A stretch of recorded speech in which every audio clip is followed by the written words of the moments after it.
دیکھیے ایک بات یہ ذہن نشی کر لیں کہ تعلیم و تدریس سب محتمم بشان و نہایت ہی مقدس اور معزز پیشہ ہے، یہ ذہن میں رہنا چاہیے۔ ہر مذہب اور ہر سماج و معاشرے میں اساتذہ کو قدر کی نگاہ سے دیکھا جاتا ہے۔ اپنے اساتذہ کی بغیر کسی فرق ذات و مذہب لوگ عزت کرتے ہیں، کیونکہ سماج و معاشرے میں جو کچھ بھلائیاں اور نیکیاں پائی جاتی ہیں اور سوشل ورک اور انسانی سماجی خدمت کا جو سر و سامان اور بنیاد ہے وہ سب دراصل تعلیم و تربیت ہی کا کرشمہ ہے۔ یہ باتیں ہمارے ذہن میں رہنی چاہیے۔ اور علمی مراکز اور درسگاہیں ان کا اصل سرچشمہ ہے۔ دنیا میں سب سے بلند رتبہ اور مقام رسولوں اور پیغمبروں کو حاصل ہے۔ سارے رسول اور پیغمبر اپنی امت کے لیے رسول کی حیثیت کے ساتھ ساتھ معلم کی حیثیت بھی رکھتے تھے۔ وہ انسانیت کے لیے معلم و مربی بھی تھے۔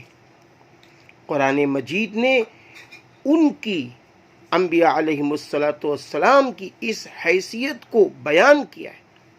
اعوذ باللہ من الشیطان الرجیم یتلو علیہم آیاتہ ویزکیہم وَيُعَلِّمُهُمُ الْكِتَابَ وَالْحِكْمَةَ سورہ آل عمران۔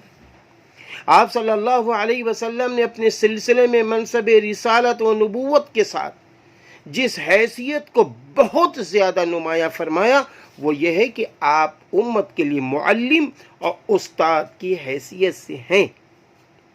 آپ صلی اللہ علیہ وسلم کا ارشاد گرامی ہے، انما بعثت معلما، میں معلم بنا کر بھیجا گیا ہوں۔ معلم و مدرس کی حیثیت باپ سے بھی بڑھ کر ہے۔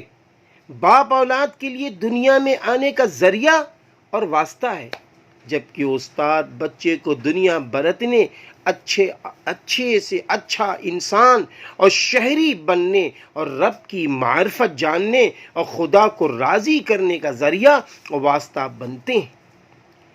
اسی لیے اساتذہ کا احترام، قدر اور عزت اسی قدر ضروری ہے جتنا اپنے والدین کا۔